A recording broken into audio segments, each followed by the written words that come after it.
President নির্বাচনের ফল ঘিরে বিক্ষোভে উত্তাল ভেনেজুয়েলা। সেন্ট্রাল কারাকাসে পুলিশের সাথে সংঘর্ষে আহত বেশ কয়েকজন। বিরোধী প্রার্থী এডমুন্ডো গঞ্জালেসের দাবি, ৭৩% ভোট পেয়ে নির্বাচনে জয়ী হয়েছেন তিনি। ক্ষমতাসীনদের বিরুদ্ধে অভিযোগ আনেন ভোট কারচুপির।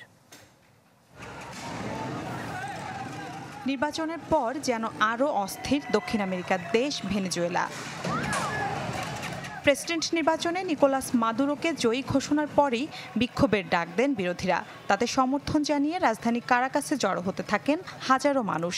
বিক্ষোভকারীরা প্রেসিডেন্টের বাসভবনের দিকে অগ্রসর হলে বাধে পুলিশের সাথে সংঘর্ষ। পরিস্থিতি নিয়ন্ত্রণের আবার বুলেট ও টিয়ার শেল ছোড়ে পুলিশ।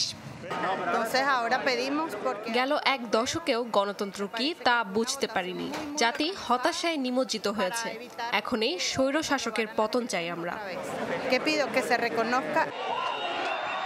বিরোধী প্রার্থী এডমুন্ডো গঞ্জালেসের দাবি, ৭৩% ভোট পেয়ে নির্বাচনে জয়ী হয়েছেন তিনি।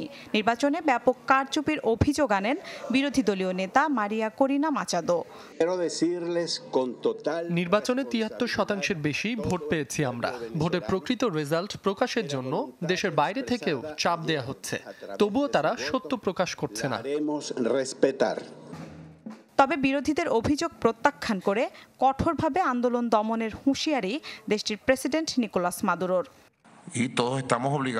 নির্বাচনের আগে থেকে মিথ্যা অভিযোগ করে চলেছে তারা। দেশ জুড়ে যে সহিংসতা চালানো হয়েছে, কঠোরভাবে তা দমন করা হবে। দেশটির চলমান সহিংসতা নিয়ে উদ্বেগ জানিয়েছে যুক্তরাষ্ট্র। নির্বাচনে জনগণের ইচ্ছার প্রতিফলন হয়নি বলে মন্তব্য করেছেন মার্কিন পররাষ্ট্রমন্ত্রী অ্যান্টনি ব্লিংকেন। ভেনেজুয়েলার নির্বাচন পরবর্তী অবস্থা পর্যবেক্ষণ করছি আমরা। বিরোধী দল ও স্বাধীন পর্যবেক্ষকদের নিয়ে দ্রুত ভোটের সঠিক ফলাফল প্রকাশের আহ্বান জানাই।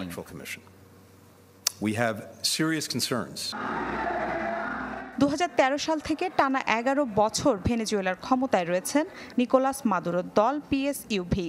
পশ্চিমা গণমাধ্যম বলছে, মাদুরোর শাসনামলে দেশটির নির্বাহী ও আইনসভার পাশাপাশি বিচার বিভাগেরও নিয়ন্ত্রণ নিয়েছে ক্ষমতাসীনরা। অভিযোগ রয়েছে বিরোধীদের ওপর দমন পীড়নেরও। মিলা খন্দকার, চ্যানেল 24।